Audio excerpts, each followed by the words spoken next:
Додека помладите пациенти со западно-нилска треска се испишуваат од болница, нови седумина сомнителни на вирусот се примаат на инфективна. Тројца се некритични и се борат за живот, потврдуваат здравствените власти. Најмладите 24 годишното момче и 25 годишната девојка веќе се пуштени на домашно лекување, вели министерот за здравство Сашо Кликовски, но поради тоа што бил засегнат мозокот, за дел од испишаните пациенти пак ќе треба медицинска помош, односно рехабилитација.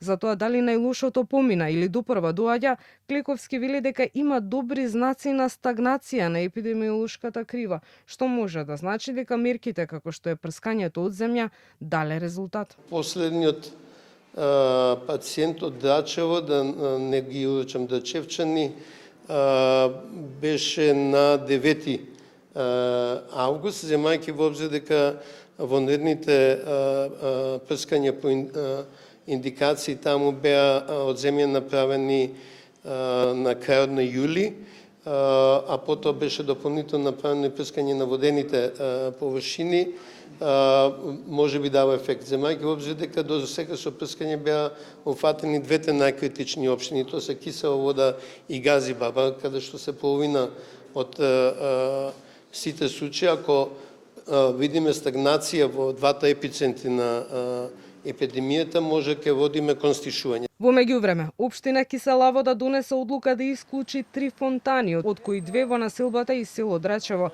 а и неколку јавни чешми, бидејќи поради високите температури и задржувањето на стоечка вода, овие места се оценети како потенцијални жаришта за размножување на комарците.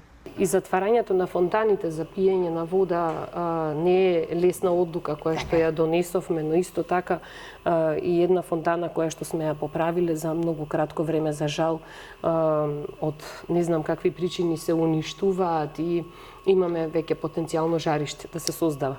Затоа донесовме една одлука, додека е овој период на алармантна ситуација, да го спречиме сето тоа што можеме да го спречиме.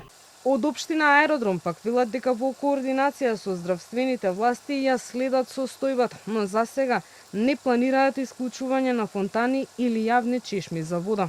Од Ѓорче пак велат дека освен на една локација каде што има проблем со дефект на хидрант на кој се работи, немаат застоени води. Во главно речиси сите општини што ги контактиравме кажаа дека ако е неопходно и ако е непопуларна мерка, ќе се спроведе. Здравствените власти за наредните денови најавија дека ќе објават интерактивна мапа за сите во реално време да добијат информација каде и какви мерки се превземаат.